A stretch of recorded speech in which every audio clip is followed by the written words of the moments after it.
Good morning students, welcome to Daffodils online classes. कैसे हो आप लोग? आप लोगों की पढ़ाई अभी चल रही होगी साथ के साथ, और बुक भी आप लोगों ने परचेस कर लिया होगा। जो क्लास 9th के बच्चे हैं वो 10th की बुक आप लोग परचेस करना, क्योंकि आपको चैप्टर वाइज पढ़ाया जाएगा।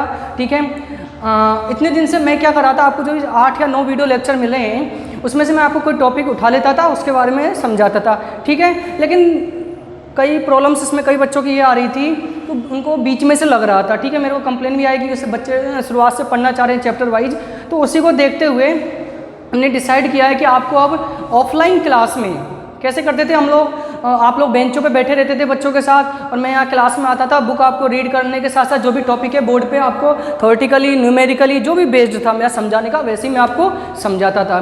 ठीक है, तो उसी चीज़ को मैं यहाँ पे ला रहा हूँ, मैं अप्लाई कर रहा हूँ। बस फ़र्क इतना है, आप इस वक्त घर पर हो, ठीक है, और मैं सेम वही पैटर्न रहेगा, सेम वही तरीका रहेगा। बस आप घर पर, बस आप जब भी चैप्टरों को आप इस वीडियोज़ को देखोगे उस समय एक ही काम करना है, आप लोगों को बुक लेके साथ में बैठना है। और हम जो भी मैं पढ़ रहा हूँ, चाहे बुक में से पढ़ा रहा हूँ, चाहे कोई टॉपिक मैं बोर्ड पे समझा रहा हूँ, आपको ध्यान से पेशेंस से देखना है। अकेले में बैठना है, जहाँ घर में कोई नहीं हो। ऐसे नहीं 4 लोगों को बैठ के आप वीडियो देख रहे हो। ठीक है, ये कोई मूवी का वीडियो तो है नहीं तो आप लोग एक साथ देख रहे हो, या पढ़ाई की अपनी पर्टिकुलर सब्जेक्ट पढ़ रहे हो, तो इसमें आपको अकेले में ही हेडफोन, लीड या जो भी है, बिना लीड में नहीं है तो कोई दिक्कत नहीं, सुनना है। ठीक है स्टूडेंट्स, पढ़ाई चालू करना है आपको।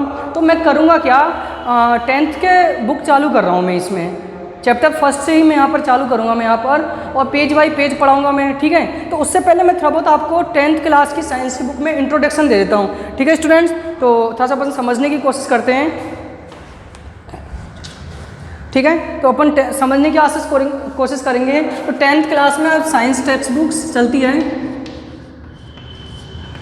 ठीक है, RBSC का कोर्स है आप लोगों का, पुराना कोर्स ही चलेगा आपका। 10th क्लास का कोर्स कोई भी चेंजेस नहीं हुआ है। ठीक है स्टूडेंट्स, पहले मैं इसकी बेसिक समरीज आपको बता देता हूँ। जो 10th क्लास की साइंस की आपकी टेक्स्ट बुक है, ठीक है, गवर्नमेंट बुक चलती है आपकी। ठीक है, इसमें टोटल आपके लगभग 20 चैप्टर हैं आपके। टोटल चैप्टर कितने हैं आपके? 20 हैं।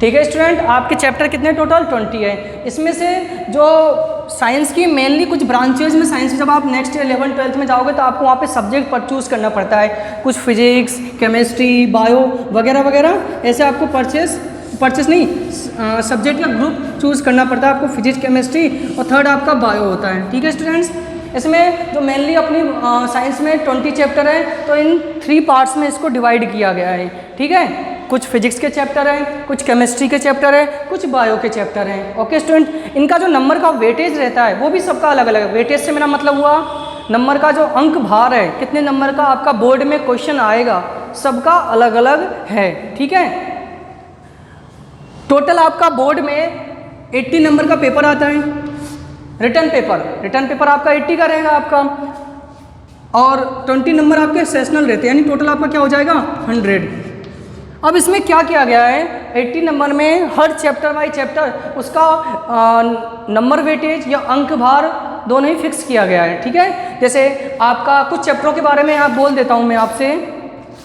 जैसे चैप्टर नंबर 1 है आपका फूड एंड ह्यूमन हेल्थ, इसका 4 मार्क्स का वेटेज है, 4 नंबर का है। एक बात और, हिंदी और इंग्लिश मीडियम वाले दोनों ही इस वीडियो को देखें। मैं बाईलिंगुअल लैंग्वेज इस्तेमाल लूँगा मैं आपका, हिंदी भी इंग्लिश भी। ठीक है, तो आपको दोनों को ही आसानी से होगी समझने में, प्रॉब्लम नहीं हो। दोनों को देखते हुए मैं दोनों ही भाषाएं इसमें बोलूँगा। ठीक है, ह्यूमन सिस्टम जो आपका चैप्टर नंबर 2 है बुक में, वो आपका 6 मार्क्स का है। इसके बाद जेनेटिक्स आता है 4 का, इम्यूनिटी एंड ब्लड ग्रुप्स 3 के हैं। ठीक है, तो ऐसे करके कुछ चैप्टरों को, हर चैप्टरों को नंबर डिवाइडेशन किया गया है।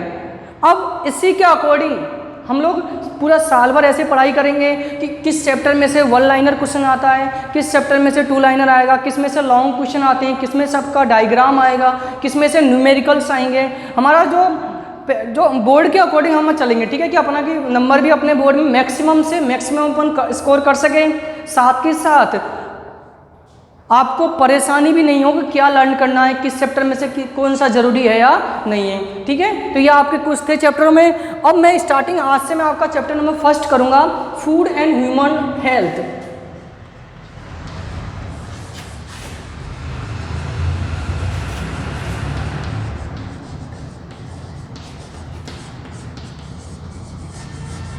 Food and human health. यदि मैं इसको हिंदी में बोलूँ तो भोजन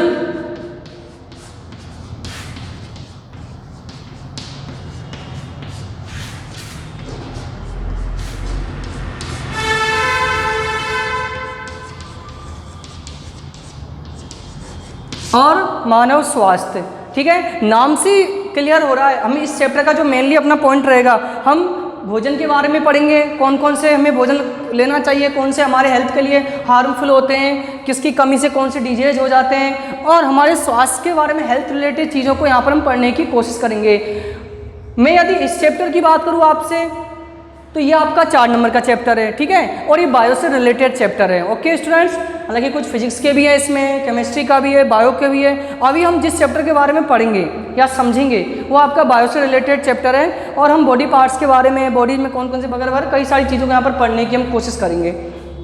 तो अब हम चैप्टर चालू करते हैं, तो सुनिएगा आप लोग। चैप्टर नंबर 1, पेज नंबर 1 खोल लेना आप लोग सभी। ठीक है, तो अभी मैं फिलहाल बुक में से आपको रीड करा रहा हूँ, क्योंकि इस चैप्टर में मेनली कुछ समझने का होता है, नहीं सिर्फ थ्योरेटिकल बातें जो आपको मेनली ओरली आपको समझा दिया जाए, क्योंकि न्यूमेरिकल बेस्ड है नहीं, कोई डायग्राम नहीं है इसमें, सिर्फ थ्योरेटिकल है जो हमारे डेली लाइफ में यूज आते हैं, आपको उसको सुनना है और समझना है। तो मैं लाइन टू लाइन अभी इस चैप्टर को स्टार्ट कर रहा हूँ मैं। Nutrients is the basic of life. पोषण हमारे शरीर के लिए, पोषण और पोषक दोनों अलग अलग चीज़ें होती है, ये हमारे शरीर की मूलभूत आवश्यकता है। Organisms get different types of nutrients from its surrounding atmosphere। जीवों को ये पोषण तत्व उसके वातावरण में चारों तरफ से मिलता है। These products by the process of digestion becomes part of the body and fulfill different requirements। और ये भी जो भी पदार्थ हम यूज में लेते हैं हमारे शरीर में जाता है, डाइजेस्ट होता है, ये प्रोडक्ट पचता है और शरीर में अलग अलग पार्ट में, बॉडी के अलग अलग पार्ट में इसको पहुंचाए, जहाँ पर कार्बोहाइड्रेट की जरूरत पड़ी। छोटी क्लास में हमने carbohydrate, fats, protein, minerals, vitamin सभी चीज़ों के बारे में पढ़ा था। तो जिस बॉडी के जिस पार्ट को रिक्वायरमेंट रहेगी ये उसको वहाँ पर पहुँचाने का काम करेगा। Okay, for maintaining good health, हमारे शरीर को स्वस्थ रखेगा, संतुलित रखेगा। Balance diet is required. हमारे शरीर को स्वस्थ रहने के लिए, संतुलित रहने के लिए बैलेंस डाइट की प्रॉपर जरूरत पड़ती है कि हमें कौन सी न्यूट्रिएंट्स की कितनी प्रॉपर क्वांटिटी की जरूरत पड़ती है। Next, for maintaining good health balance diet is required. Balance diet makes the body strong and it help to increase the immunity power और fight against disease and it also help to make the mind sharp and healthy. अब होता क्या balance diet, एक तो हमारे शरीर का immunity system सही होता है। इम्यूनिटी सिस्टम से आपको मैं बातें बता दूं, कोरोना जो अभी डिजीज चल रही थी, पेंडेमिक सिचुएशन थी, इसका मेनली क्या था कि हमारी इम्यूनिटी सिस्टम पर अटैक करता था। ठीक है, जिसका इम्यूनिटी सिस्टम अच्छा रहता है वो जल्दी रिकवर हो जाता है, मतलब जल्दी कोरोना डिजीज से स्वस्थ हो जाता है। ठीक है, तो प्रॉपर रूप से जरूरी नहीं कि कोरोना चल रहा है, हमें अभी इम्यूनिटी सिस्टम को सही रखना है। आपको हर समय शरीर का, बॉडी का इम्यूनिटी सिस्टम सही हो, ताकि आप कोरोना नहीं, किसी भी बीमारी से आप उस पर किसी बीमारी की ग्रसित नहीं हो जाओ। ठीक है, तो इन चीज़ों को ध्यान रखना है। अब इम्यूनिटी सिस्टम कैसे बढ़ाएं, जैसे जब हम टॉपिक पढ़ेंगे आगे समझ में आपके आता जाएगा। Fight against disease and also help to make the mind sharp and healthy. हमारा मस्तिष्क भी तेज होता है, हम स्वस्थ होते हैं। In the absence of healthily diets fatigue and different disease may occur. यदि इन सब चीज़ों की कमी होगी तो हम बीमार पड़ जाएंगे, फैटिग्यू हमें थकावट महसूस होगी, और डिफरेंट डिजीज में भी ऑक्यूर, अलग अलग बीमारियों से हम ग्रसित हो जाएंगे। On the basis of the experience, it has been known that for the activities of life, carbohydrate, protein, fats, minerals, vitamins, and water should be available in sufficient quantity. हमारे डेली लाइफ की जो भी activity को करने के लिए, जो भी हम करते चलते हैं, बोलते हैं, हमारा वर्क डेली लाइफ का करते हैं, इनको करने के लिए आप लोगों को carbohydrate, protein, vitamin, fats, minerals सभी की प्रॉपर क्वांटिटी ज़रूरत पड़ती है हमारे बॉडी को, हमारे शरीर को। Balance diet is one on the that contains all essential nutrients. Balance diet में सभी प्रकार के न्यूट्रिएंट्सों का होना जरूरी होता है। संतुलित आहार बोलते हैं जिसको हम। डिफिशिएंसी और अनएबिलिटी of any of the nutrients make the diet unbalanced. If one or more nutrients, underline करिएगा इसको, if one or more nutrients are unavailable for a long period of time, that is called malnutrition। यदि किसी एक या एक से ज़्यादा पोषक पदार्थों की हमारे शरीर में कमी हो जाए लंबे समय तक, 1 या 2 दिन नहीं खाएंगे तो कोई दिक्कत नहीं है, लंबे समय तक यदि कमी हो जाए तो उसको हम मेल न्यूट्रिशन, कुपोषण कहते हैं। The effect of malnutrition has been on the body in many ways. Different components of nutrients fulfill different requirements of the body. अलग अलग न्यूट्रिएंट्स को हमारे शरीर में अलग अलग प्रकार की जरूरत पड़ती है, रिक्वायरमेंट सबकी अलग अलग है। ये नहीं कि कार्बोहाइड्रेट जितना चाहिए उतना ही हमें विटामिन चाहिए, हर न्यूट्रिएंट्स की क्वांटिटी अलग अलग ज़रूरत पड़ती है।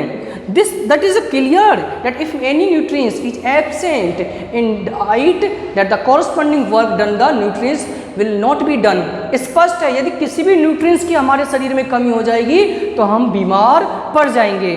ठीक है स्टूडेंट्स, तो ये मैंने आपको आज बेसिक इंट्रोडक्शन समझाने की कोशिश करी चैप्टर के बारे में, तो आपको आई होप आप लोगों को समझ में आ गया होगा। और आपको क्या डेली वीडियो देखना है, आपको अब चैप्टर वाइज पढ़ाया जाएगा, like this offline classes on the online classes, concept एक ही रहेगा, तरीका वही रहेगा, आपको समझने की कोशिश करनी है। आई होप आप लोग मेरी बातों को समझ रहे होंगे मैं क्या कहना चाह रहा हूँ। ठीक है, thank you student, thank you for attend this session.